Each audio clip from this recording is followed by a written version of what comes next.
Hello everyone. अब हम करेंगे एक्सरसाइज 12.1 का क्वेश्चन नंबर 9। तो क्वेश्चन नंबर 9 में क्या बोला है? A wooden part was made by scooping out a hemisphere from each end of the cylinder as shown in the figure 12.1। तो हमारे पास एक सिलेंडर है, ये सिलेंडर है। इसके सिलेंडर के दोनों कोनों से हमने क्या करा, मतलब इन्होंने क्या करा, एक हेमिस्फीयर कट आउट कर लिया, मतलब हेमिस्फीयर जैसा शेप काट के निकाल लिया। ठीक है। If the height of the cylinder is 10 centimetre, जो सिलेंडर की हाइट है कितनी है, इसको मैं यहाँ पे ले देता हूँ। सिलेंडर की हाइट हमें कितनी दे रखी है, 10 सेंटीमीटर। ठीक है। इसको मैं अच्छे से लिखता हूँ। यहाँ से यहाँ तक जो हाइट है कितनी है हमारी, 10 सेंटीमीटर। ठीक है। And it's base is of radius 3.5 centimetre. हमें जो बेस का रेडियस दे रखा है, कितना दे रखा है, यहाँ तक 3.5 सेंटीमीटर। ठीक है। अब हमें फाइंड क्या करना है, find the total surface area of the article. हमें टोटल सरफेस एरिया निकालना है, जो हमारा जो शेप बन रहा है। ठीक है। इसका तो इसका हम टोटल सरफेस एरिया कैसे निकालेंगे, हम इसका ऐसे निकलेगा। पहले तो हमें गिवन लिख लेते हैं कि गिवन क्या है। तो रेडियस हमें गिवन है, रेडियस ऑफ सिलेंडर और हेमिस्फीयर दोनों का सेम ही होगा, क्योंकि दोनों एक ही जो हेमिस्फीयर है वो सिलेंडर के अंदर ही है। तो radius of cylinder and hemisphere कितना होगा, ये हमारा होगा 3.5 सेंटीमीटर दे रखा हमें। ठीक है। अब हाइट ऑफ सिलेंडर हमें कितनी दे रखी है, हाइट ऑफ सिलेंडर, वो कितनी गंदी राइटिंग आ रही है मेरी। हाइट ऑफ सिलेंडर हमें कितना दे रखा है, वो हमें दे रखा है 10 सेंटीमीटर। ठीक है। अब हमें फाइंड क्या करना, total surface area. Total surface area कैसे निकलेगा हमारा, टोटल सरफेस एरिया, ये हमारा ऐसे निकलेगा यार। पहले तो हम कर्व सरफेस एरिया ऐड करें, पहले तो हम ऐड करेंगे curve surface area of cylinder, क्योंकि सिलेंडर का ऊपर और नीचे का पार्ट तो है नहीं, तो सिर्फ कर्व सरफेस एरिया है।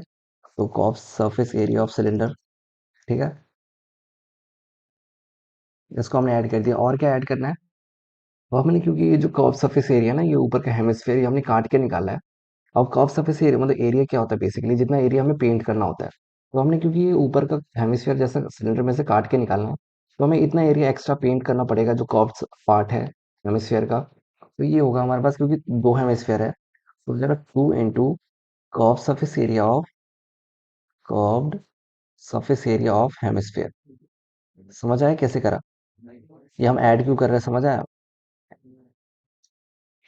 हमारे को तो पहले तो सिलेंडर दे रखा है, तो सिलेंडर का सिर्फ कर्व्ड पार्ट है, ऊपर और नीचे का पार्ट तो है नहीं, क्योंकि ये तो हॉलो है ये दोनों। जो ये पार्ट है, एक सेकेंड, ये वाला पार्ट और ये वाला पार्ट तो हॉलो है। तो हम सिलेंडर का सिर्फ कर्व्ड पार्ट ऐड करेंगे। और जो हेमिस्फीयर है, हेमिस्फीयर क्योंकि हमने हेमिस्फीयर काट के निकाला है, तो ये एक इसका भी हम curve surface area part add करेंगे, क्योंकि कर्व सर मतलब इस टोटल सरफेस एरिया में बेसिकली हमें, मतलब वो एरिया होता है जो हम पेंट कर सकते हैं। ठीक है। तो हम, क्योंकि हमने काट के निकालना, तो ये एरिया एक जो कर्व पार्ट बनेगा, हमें इसको भी पेंट करना पड़ेगा टाइप्स, है ना, मतलब इतना एरिया बढ़ गया। तो हम क्योंकि ऊपर भी उतना एरिया बढ़ा और नीचे भी इतना एरिया बढ़ा है, तो इसका भी हम कर्व सरफेस एरिया ले लेंगे हेमिस्फीयर का।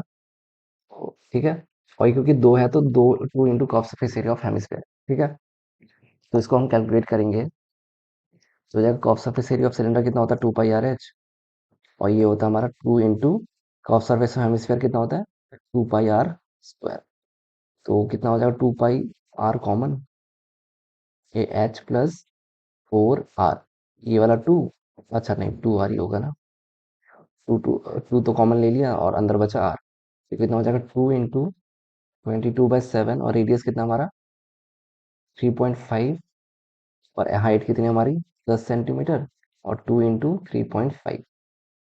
ठीक है। तो ये 3.5 टू जा 7, टू टू जा कैंसिल, तो ये हो जाएगा 22 इंटू 10 प्लस 2 इंटू 3.5 कितना होगा, 7, 10 प्लस 7 17। 22 इंटू 7 कितना हो जाएगा हमारा, 374 सेंटीमीटर स्क्वायर। ठीक है। तो टोटल हमारा एरिया कितना आ रहा है, 374 मीटर स्क्वायर। Thank you.